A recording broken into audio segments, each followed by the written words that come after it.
Hi everyone, I said at the end of my last video, I think the burn test video, that I might make some smaller models of wood gas stove with a 300 gram burn chamber.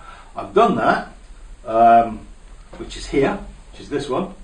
I then went even smaller and made another one with, I think it's a 125 gram tin, this size. Just one sec.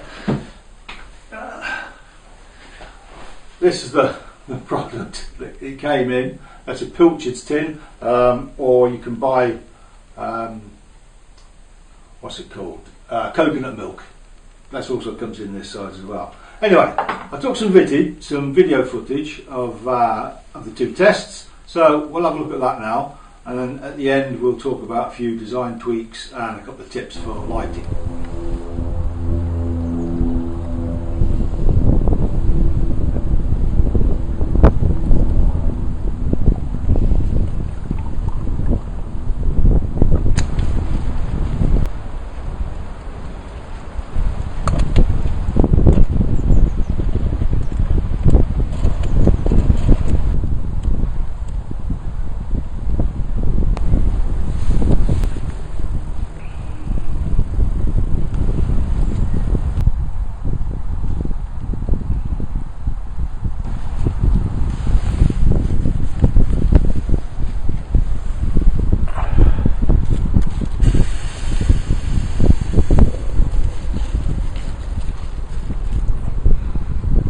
Smells great.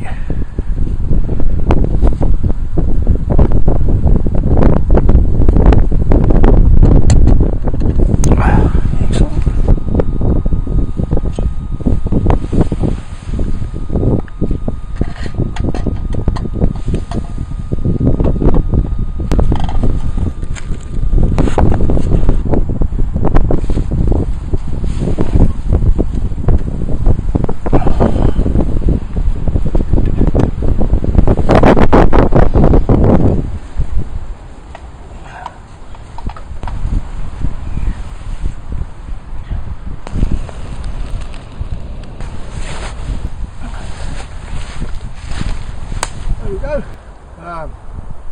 Fresh ground coffee, toasted cheese sandwich. Right. Well, we've got an old bean cans. I've got a couple of whippets that are quite keen to share this, so I'll see that. Hi everyone, out today in a bit of local woodland. Just to test out one of the smallest wood gas stoves I've made yet. This is it's a 140 gram burn chamber, tiny little thing as you can see. I've brought no fuel with me, so I'm going to forage everything I can from this bit of woodland. I've got to bill it, batten it, and get a starter fire going just to see if it'll work. I doubt I'll get much time, but enough to make a cup of tea perhaps. We'll see. Anyway, here we go. There's some fallen hazel, so I'll cut a billet out of that. That should be enough for what we need. I need a small section because it's a very small stove. So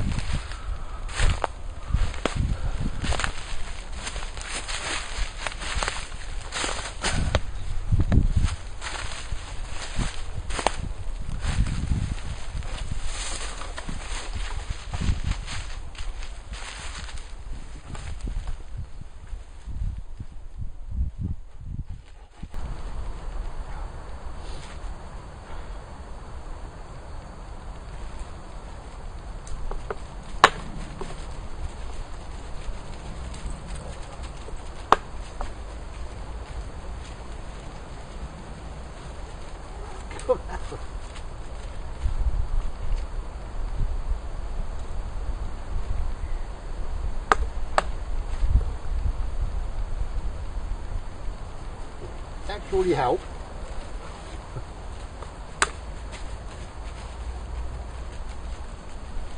There were some cats. There's a few old dead stems from pine. You see how they lean or the angle downwards. As the branch dies back, the resin slips down the dead bough and gathers at this point down here. So if we cut it off about there, or on one of them anyway, cut it off about there, inside we should find some fatwood or something close to it that will give us a good hot blaze for our starter fire.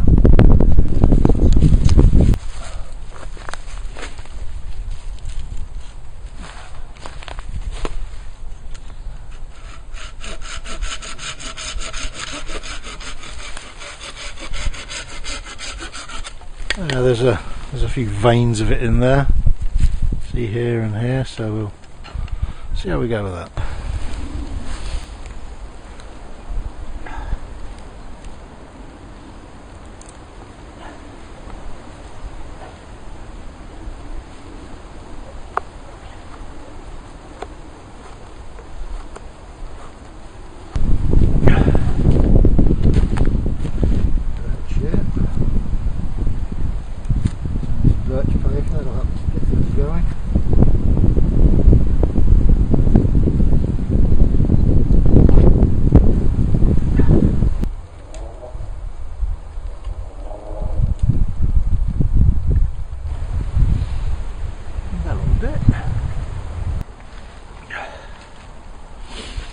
Let's load it up now with some the fatwood and birch paper. Get loads of it in there.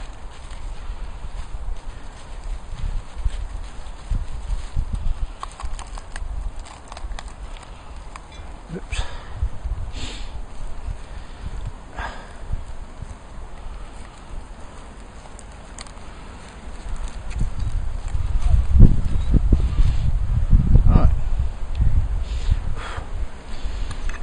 See if we can get it lit. Cracking it a lot of this. Cheers, Kyle.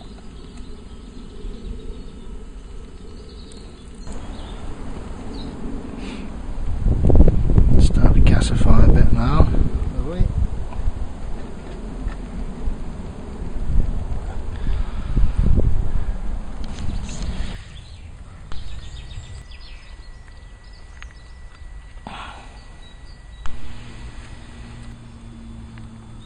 And the answer is yes, it will boil a kettle. That's boiling away nicely now. So I'll just make some coffee with it.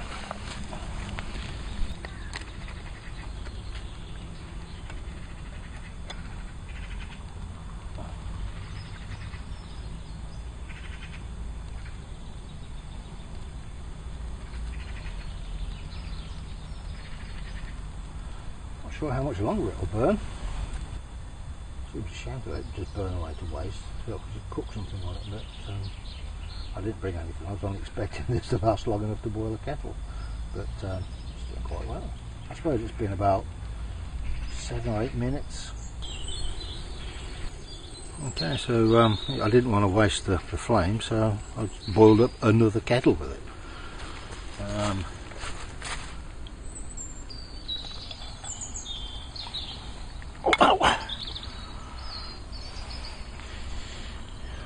Bring it around here, perhaps you can see a bit better.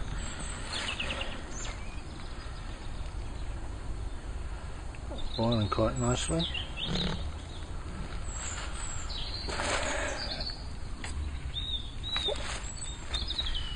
There's still a bit of flame left, so I suppose I could have cooked something if I wanted to, or warmed something else through. Seems to be on its final sort of flourish. But I'm really pleased with that. And that's a ridiculously small tin.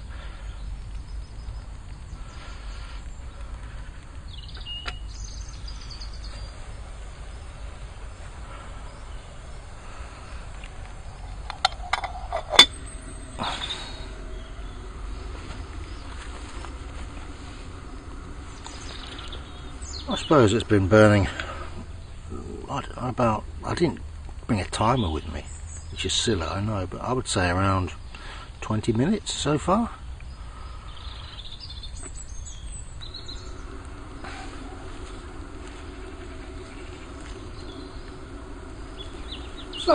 That went quite well. It's important to remember though, the smaller you go with these stoves, then you limit your options somewhat. This one with a 300 gram burn chamber and a 400 gram outer, it's great for doing a brew and warming something through. I made a cheese sandwich, it was really quite nice.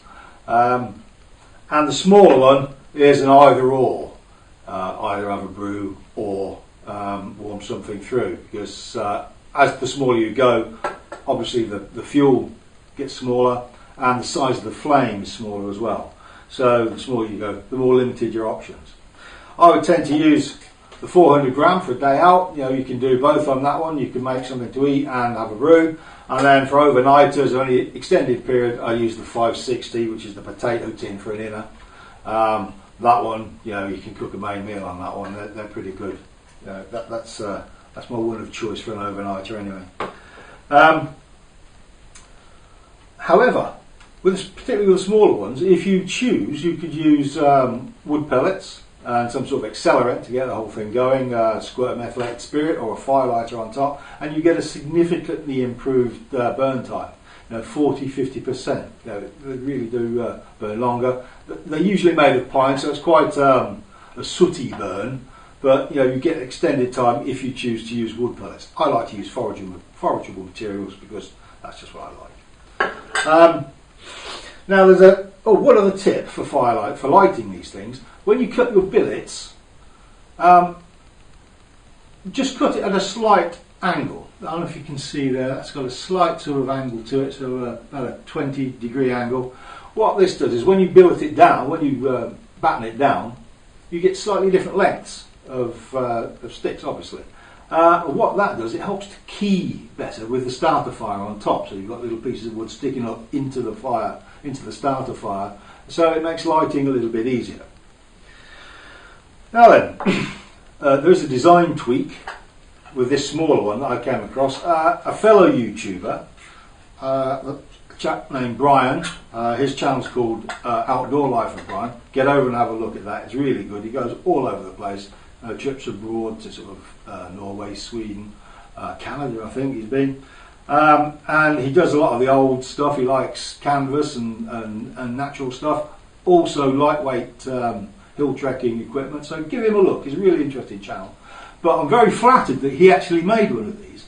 But one of the tweaks he made was, I assume he couldn't get one of these, or one handy, to cut up to make the flame concentrator, this kind of thing. But what he did was he used the pot stand and used the same method as you do when you cut out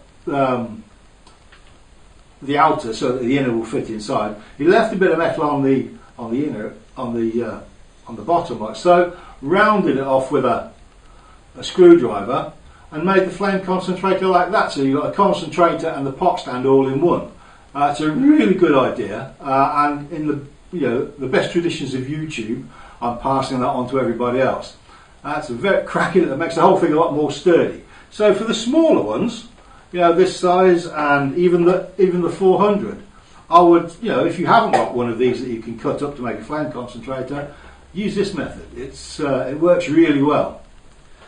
So I think that's all I've got for now. I won't bother you anymore with wood gas stoves unless I come across something earth-shattering. I might actually go bigger the other way now, start making bigger and bigger ones and see what happens that way. Anyway, thanks for watching. See you all soon.